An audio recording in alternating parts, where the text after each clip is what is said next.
আজ আমি শেয়ার করব টবে বিভিন্ন রকম ফল গাছের কিভাবে যত্ন নেবে আর কিভাবে করবে। আমি আমার ছাদ বাগানে বিভিন্ন রকম ফল গাছ করেছি, যেমন আম, জাম, কাঁঠাল, কামরাঙা, এছাড়াও আছে পেয়ারা, এছাড়াও বিভিন্ন ভ্যারাইটিসের লেবু। নমস্কার বন্ধুরা, গ্রিন গার্ডেনিং উইথ মল্লিকা। আশা করছি তোমরা সকলে ভীষণ ভালো আছো, সুস্থ আছো। শুরুতে বলবো ফল গাছ কিভাবে করবে। আমি অন্যান্য গাছ করেছি, তার থেকে আমার মনে হয়েছে ফল গাছ করার খুবই সোজা। এখানে আমি বিভিন্ন রকমের ফল গাছ বসিয়েছি, আর সেটি টব হিসেবে নির্বাচন করেছি 20 ইঞ্চি জলের ড্রাম, যেহেতু একটু জলের ড্রামটা অনেকটাই বড় হয়। আর মাটি হিসাবে ব্যবহার করেছি এখানে গোবর সার মাটি। তোমরা এখানে গোবর সার মাটি অথবা ভার্মিও ব্যবহার করতে পারো। আমি সিম্পল মাটি তৈরি করেছি, এই মাটিতে কোনো রকম খাবার প্রয়োগ করিনি যখন গাছ প্রতিস্থাপন করেছি, এবং এই মাটির মধ্যে বেশ কিছুটা পরিমাণ দেশীয় লাল বালি মিক্সড করেছি। আর টবের ড্রেনেজ ব্যবস্থা ভালো রেখে গাছ প্রতিস্থাপন করে দাও। কি লাগবে? যে কোনো কম্পোস্ট, মাটি আর একটু বালি, ব্যাস। গাছ যখন 6 থেকে 7 মাস হয়ে যাবে তখন দেখবে মাটির পরিমাণ একটু বাড়াতে হবে, তখন আমি আবারও কম্পোস্টযুক্ত মাটি দিয়ে দিলাম। এখন দেখো আমি প্রায় 20 দিন হয়ে গেছে, গাছে প্রচুর পরিমাণে মুকুল ধরেছে। এবার আমার গাছে এই মুকুলগুলোকে রক্ষা করার জন্য আমার কি প্রয়োজন আর কি খাবার দিতে হবে। দেখো, আমরা টবে যেহেতু অল্প মাটির মধ্যে সীমাবদ্ধ, তাহলে আমাদের এই ফল গাছে কিন্তু 2 মাস অন্তর মিক্সড ফার্টিলাইজার দিতে হবে। আমি এখানে 2 থেকে আড়াই মাস আগে মিক্সড ফার্টিলাইজার দিয়েছি, আবারও মিক্সড ফার্টিলাইজার দিয়ে দিলাম প্রায় 4 থেকে 5 চামচ।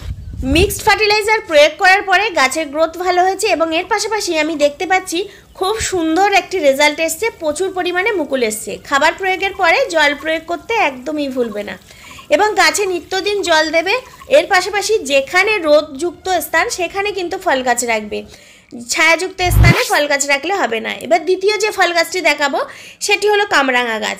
সারা বছরই টবে তুমি কামরাঙা চাষ করতে পারবে এই ছাদ বাগানের গাছ থেকে, আর কন্টিনিউ হারভেস্টও করতে পারবে। কামরাঙা গাছ মাত্র ওই 60 থেকে 70 টাকার বিনিময়ে পেয়ে যাবে। কামরাঙা গাছ যখন নার্সারিতে কিনবে তখন অবশ্যই বলবে থাই ভ্যারাইটিসের কামরাঙা গাছ দাও, নইলে কিন্তু সমস্যা হয়ে যাবে।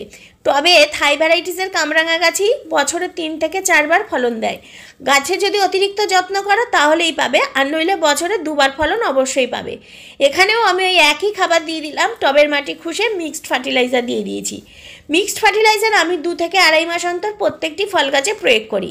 ব্যাস, মিক্সড ফার্টিলাইজার প্রয়োগ করার পরে আমি জল দিয়ে দিচ্ছি। আর মাসে একবার করে, যেহেতু আমাদের টবের মাটিতে সীমাবদ্ধ গাছ, সেক্ষেত্রে ফল গাছ আমাদের মাসে একবার কম্পোস্টযুক্ত মাটি প্রয়োগ করতে হবে। তাহলে দেখবে গাছের গ্রোথ ভালো থাকবে এবং প্রচুর পরিমাণে ফলন পাবে কন্টিনিউ। টবে যে কোনো গাছ বসাতে চাইলে ফল গাছ, তাহলে থাই ভ্যারাইটিসের গাছ বসাবে, এতে কিন্তু ভালো রেজাল্ট আসবে, সারা বছরই তুমি ফল পাবে। তারপরে তুমি কলার খোসা এভাবে শুকনো করে গুঁড়ো করেও দিতে পারো, এছাড়াও কলার খোসা শুকনো করে টবের মাটিতে দিতে পারো, কলার খোসা লিকুইড তৈরি করে দিতে পারো। যেহেতু আমাদের এই থাই ভ্যারাইটিসের গাছে বছরে 2 থেকে 3 বার ফলন দেবে, সেক্ষেত্রে আমাদের পটাশিয়ামযুক্ত খাবার অবশ্যই প্রয়োগ করতে হবে। দেখো, মিক্সড ফার্টিলাইজার প্রয়োগ করলাম, কলার খোসা শুকনো প্রয়োগ করেছি, তারপরে গাছটাকে খুব ভালো করে জল দিয়ে। এই যে গাছটি দেখতে পাচ্ছ, এই গাছের বয়স মাত্র 2.5 বছর থেকে 3 বছর হবে। আমি আনার পর থেকেই প্রচুর পরিমাণে ফলন পেয়েছি। এবার যে গাছটি দেখাবো সেটি হলো পেয়ারা গাছ। ছাদ বাগানে পেয়ারা গাছ খুব সহজে করা যায়। এই গাছ দেখতে পাচ্ছ প্রচুর পরিমাণে অজস্র হারে ফুল ফুটেছে, এবং প্রত্যেকটা ফুল গুটিতে পরিণত হয়েছে। যেহেতু গুটিতে পরিণত হয়েছে, এবার আমার খাবার দেওয়ার প্রয়োজন। এখানে দেখো কম্পোস্টযুক্ত মাটি, আর এখানে আমি পাতা পচা সার দিয়েছিলাম। গাছের গ্রোথও ভীষণ ভালো, শুধু টবের মাটিতে এবার খাবারের প্রয়োজন। দেখো প্রচুর পরিমাণে ফলন হয়েছে, এবং তাতে যদি খাবার না প্রয়োগ করি তাহলে কিন্তু ফলগুলো আস্তে আস্তে ঝরে যাবে। অল্প মাটির মধ্যে যদি অল্প খাবার থাকে তাহলে সেই খাবার তো সে গ্রহণ করবে, তারপরে ফলটাকে বড় করবে, কিন্তু খাবার যদি সঠিক পরিমাণে না থাকে সে আস্তে আস্তে ফলগুলোকে ঝরিয়ে দেবে। তো অবশ্যই আমাদের কম্পোস্টের পাশাপাশি পটাশিয়াম, ক্যালসিয়াম, আয়রন সমৃদ্ধ খাবার গাছে প্রয়োগ করতে হবে। সেক্ষেত্রে মিক্সড ফার্টিলাইজার প্রয়োগ করলে সে সমস্ত পুষ্টিমৌল পেয়ে যাবে। তো দেখো পেয়ারা গাছে প্রচুর পরিমাণে ফলন দিয়েছে, আর ফুলেও ভরে গেছে, এখনও প্রচুর পরিমাণে কুঁড়ি আছে। আমি এখানে মিক্সড ফার্টিলাইজার প্রয়োগ করলাম, তারপরে আমি এখানে বেশ কিছুটা পরিমাণ মাটি দিয়ে দিচ্ছি। মাটি একদম গোবর সার আর মাটি তোমরা প্রয়োগ করবে সবসময়। গোবর সার সবসময় চেষ্টা করবে পুরানো গোবর সার ব্যবহার করা, এতে কিন্তু দারুণ একটা রেজাল্ট আসে। বন্ধুরা, ফল গাছ একবার 200 থেকে 250 টাকা মূল্যে কিনে এনে আমরা টবে করলে সেই গাছটা কিন্তু সহজে মরে না, আমরা যদি সঠিক পরিমাণে যত্ন করি। আর ফল গাছে এক্সট্রা কোনো যত্ন লাগে না, ওই মাসে একবার করে তোমরা লিকুইড ফার্টিলাইজার দিতে পারো, এর পাশাপাশি ওই একটু মাটির পরিমাণটা প্রত্যেক মাসে দিতে হবে, কম্পোস্টযুক্ত মাটি, আর জল দেবে। আর যেখানে রোদ্দুর থাকে সেরকম স্থানে ফল গাছগুলোকে রাখবে, পর্যাপ্ত রোদ, আলো বাতাস আর জলের প্রয়োজন, ব্যাস। আর ফল গাছ খুব সহজে করা যায়। আমি অন্যান্য গাছের থেকে আমি ফল গাছ খুব ভালোভাবে আমি দেখেছি, রেজাল্ট ভালো আসে, অতিরিক্ত যত্ন লাগে না, এক্সট্রা চাপ লাগে না। তো সেক্ষেত্রে আমি বলবো ফল গাছ করো। ছাদ বাগানে আমি বিভিন্ন ভ্যারাইটিসের লেবু গাছ করেছি।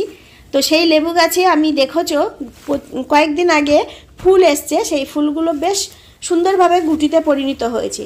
তো তার মধ্যে আমি কম্পোস্টযুক্ত মাটির সঙ্গে বেশ কিছুটা পরিমাণে মিক্সড ফার্টিলাইজার দিয়ে দিলাম, দিয়ে মাটিটাকে খুব ভালো করে মিক্সড করে নিচ্ছি, নিয়ে প্রত্যেকটি লেবু গাছে আমি প্রয়োগ করব। প্রত্যেকটি লেবু গাছে ফুল চলে এসছে এবং প্রত্যেকটি লেবু গাছে গুটিও বেঁধেছে। তো সেক্ষেত্রে আমার এবার লেবুগুলোকে বড় করতে হবে। আর লেবু বড় করতে যদি চাও তাহলে টবের মাটিতে খাবারের যোগান দিতে হবে। অনেক সময় দেখবে লেবুর গুটি ঝরে যায়, এর একমাত্র কারণ টবের মাটিতে পর্যাপ্ত খাবার সে পাচ্ছে না, তো তার জন্য। এছাড়াও কারণ হতে পারে পোকা উপদ্রব বা পোকা লেগেছে, সে কারণেও লেবু বা গুটি ঝরে যায়। লেবুর অতিরিক্ত ফলন বৃদ্ধি করতে আমাদের খাবারের পাশাপাশি আমাদের বেশ কিছু টিপস ফলো করতে হবে। যেমন এই লেবু গাছটা আমি ব্রাঞ্চ কেটে দিয়েছিলাম, ওই 10 থেকে 12টি শাখা কাটার পরে এখন দেখছি পুরো পাতা এবং প্রচুর পরিমাণে ব্রাঞ্চে ভরে গেছে। তো গাছ যদি ঝোপালো করতে চাও, গাছে যদি অতিরিক্ত ফলন পেতে চাও, তাহলে দেখো আমাদের ওই 2 থেকে 2.5 মাস অন্তর এইভাবে একটু কেটে দেবে, তাহলে দেখবে প্রচুর পরিমাণে শাখা পোশাকা বার হবে, আর সেই শাখা পোশাকাতে ফুলে ভরে যাবে। একদম সিম্পল কিছু টিপস, এগুলো তোমরা ফলো করতে পারো, দারুণ রেজাল্ট আসে। আমি এগুলো করে দারুণ রেজাল্ট পাই, সেগুলো তোমাদের কাছে শেয়ার করি। বন্ধুরা, ফল গাছ করতে গেলে আমাদের বড় পাত্র নির্বাচন করতে হবে, আর পর্যাপ্ত পরিমাণে খাবার মাটির যোগান তো দিতে হবে, এর পাশাপাশি কীটনাশকও প্রয়োগ করতে হবে। লেবু গাছে অতিরিক্ত ফলন পেতে গেলে আমাদের আরও একটি ভাইটাল পয়েন্ট হলো কীটনাশক। কীটনাশক সঠিকভাবে প্রয়োগ করতে হবে, কারণ লেবু গাছের কচি পাতাতে জাপ পোকা, এছাড়াও লেদা পোকা, এছাড়াও সাদা মাছিতে প্রচুর পরিমাণে আক্রমণ ঘটে, আর এই লেবু গাছের কচি পাতা খেয়ে ফেলে পোকাতে। সেক্ষেত্রে আমাদের কীটনাশক মাসে একবার করে স্প্রে করতে পারো।